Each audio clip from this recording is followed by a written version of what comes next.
সকলে মিলেমিশেই আমরা আজকে একটা বাংলাদেশ স্বৈরাচার মুক্ত করেছি। আমরা তাকে অভয় দিয়েছি। আমরা বাগেরহাট জেলা ছাত্র দল তার পাশে থাকবো। অল্প কিছু উপহার আমাদের পক্ষ থেকে, ছাত্র দলের পক্ষ থেকে। আপনারা জানেন 5ই আগস্টের আগে দেশের ছাত্র জনতার গণ অভ্যুত্থানে শেখ হাসিনা সরকার বিদায় নিয়েছে। এই শেখ হাসিনা সরকার বিদায় নেওয়ার আগে আমাদের অনেকেই শহীদ হয়েছেন। শিশু শহীদ হয়েছেন, আপনারা জানেন ছাত্র শহীদ হয়েছেন, আমাদের মা বোনেরা শহীদ হয়েছে। শহীদ হয়েছে দিনমজুর, শহীদ হয়েছে পরিবারের একমাত্র উপর্তনক্ষম ব্যক্তি। আমরা এসেছি, আমাদের বাগেরহাটে শহীদ হয়েছে শহীদ শেখ সাব্বিরের পরিবারের পাশে। আমাদের পাশে সাব্বিরের বাবা আছেন, তার সাথে আমরা কথা বলেছি, সাব্বিরের কবর জিয়ারত করেছি।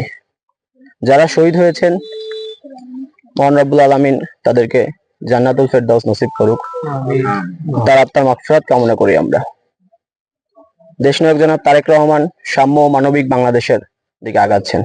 আমরা ছাত্রদল সাম্য ও মানবিক বাংলাদেশ বিনির্মাণে তারেক রহমানকে যতটুকু সম্ভব আমরা ছাত্রদল তাকে সহযোগিতা করব।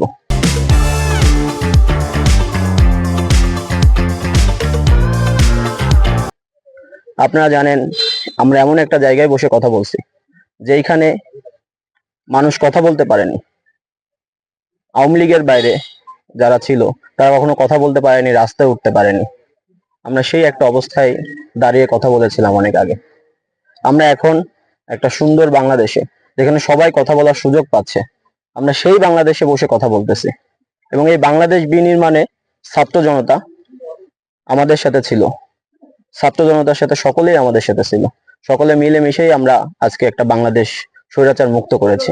বাগেরহাট জেলা বিএনপি যিনি কনভেনার আছে, তিনি আমাদের পাঠিয়েছেন বাগেরহাটে যারা শহীদ হয়েছেন তাদের কবর জিয়ারত করতে, তাদের পরিবারের সাথে কথা বলতে।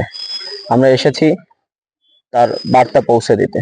আমরা বাগেরহাট জেলা ছাত্র দল তাদেরকে বলেছি আমরা তাদের পাশে আছি। আমরা তাদের কথা শুনে সাব্বির যেভাবে মারা গেছে আমরা খুবই মর্মাহত এবং ব্যথিত। আমরা বলেছি যে আমরা তাদের পাশে থাকব। এখানে তার একজন ছেলে মারা গেছে, কিন্তু আল্লাহ তার এখন অনেক ছেলে দিয়ে গিয়েছেন। এখানে যারা আছে সকলেই তার সন্তান। আমরা তাকে অভয় দিয়েছি। আমরা বাগেরহাট জেলা ছাত্র দল তার পাশে থাকব।